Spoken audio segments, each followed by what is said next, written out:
Well, let's return to actions in Israel, where the death toll in Gaza continues to grow. Meanwhile, an IDF official says that Israeli hostages mistakenly killed in Gaza were holding up a white flag. Well, joining me with more analysis is Mr. Fire Uri Geller, live in Tel Aviv. Uri, thank you so much for joining me. So we've heard that some of the hostages have been killed by the IDF. It's awful to say, but it was inevitable that that may become an issue. What's the mood like, and what are people saying where you are? Okay, look, let me tell you what I think. First of all, of course, something terribly tragic happened yesterday. I mean, Israeli soldiers accidentally killed 3 hostages. Now, this is something so terrible that the whole country, everybody in Israel, is in a shock. But we know it was a terrible, tragic accident, and terrible mistakes get made in wars. The soldiers will carry this burden for the rest of their lives. And no one is blaming them. No one in Israel is blaming the soldiers, our soldiers. The only people responsible for these hostages, the deaths, are Hamas. And everyone knows that. It is a terrible reminder, Nana, why Hamas must be destroyed, so it can never harm anyone ever again. Now, let me explain why. This is my theory, why I believe these poor hostages were shot. Hamas constantly does tricks. They have bombs in many different places where Israeli troops have to enter. Just yesterday or before yesterday, they found toys, dolls, that Israeli children's voices were recorded into these toys. So when an Israeli soldier hears a child calling out in Hebrew, this is, to attack the Israeli soldiers, to get them to move into somewhere where it's booby-trapped. And some of our soldiers die because they go out to save a child, or they hear something.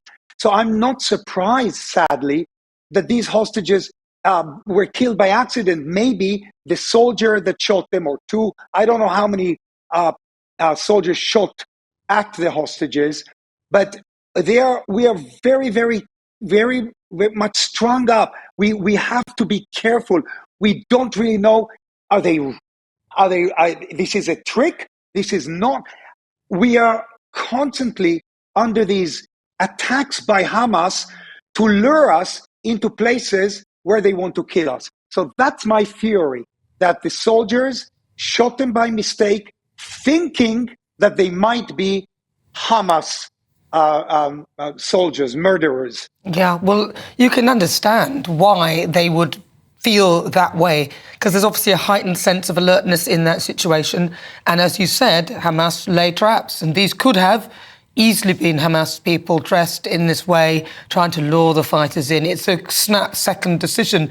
But exactly. Because of that, I heard that a lot of people in Israel were very angry at Benjamin Netanyahu because of this.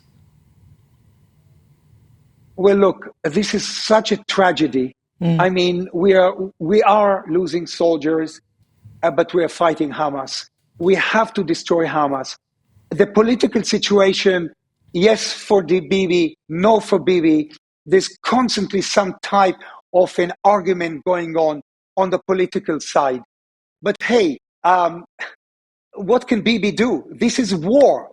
We are at war with Hamas. And like you said, they're laying traps for us. We move into schools.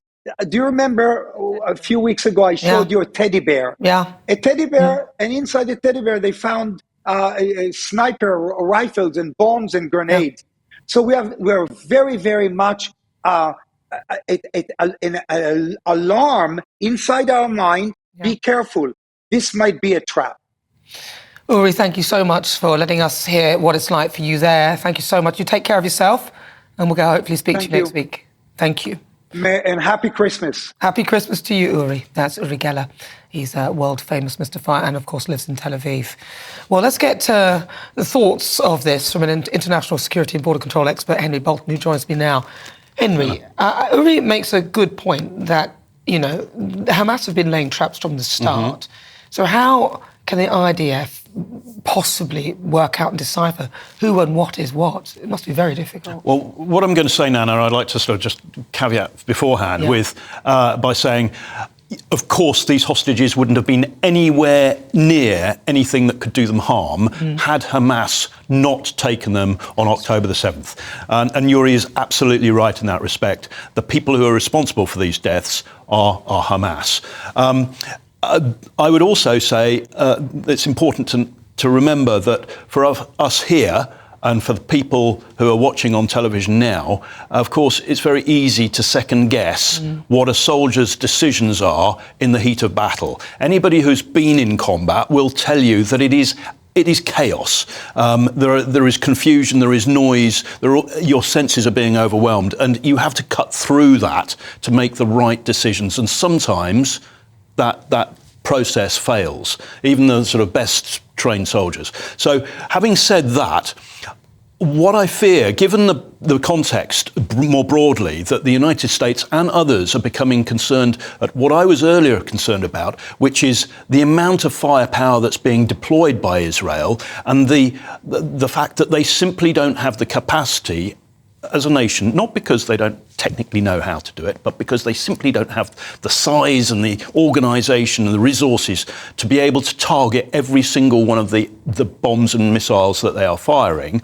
That's worrying, and that's what's worrying the Americans at the moment when they say, well, look, can we be a bit more careful about the indiscriminate use of firepower? In this area where these 3 hostages were so tragically killed, there are really 2 groups. There is the Israeli Defense Forces and the Hamas fighters. The civilians have moved out of that area. And so I suspect strongly that the Israeli Defense Forces treated this area as a sort of free fire zone. Anything that's out there that is not Israeli Defense Forces is a target. And I think that was probably a legitimate general sort of assumption to make. But in that case, perhaps, these 3 got caught up in that sort of problem. And sometimes there needs to be a little bit more sophistication there.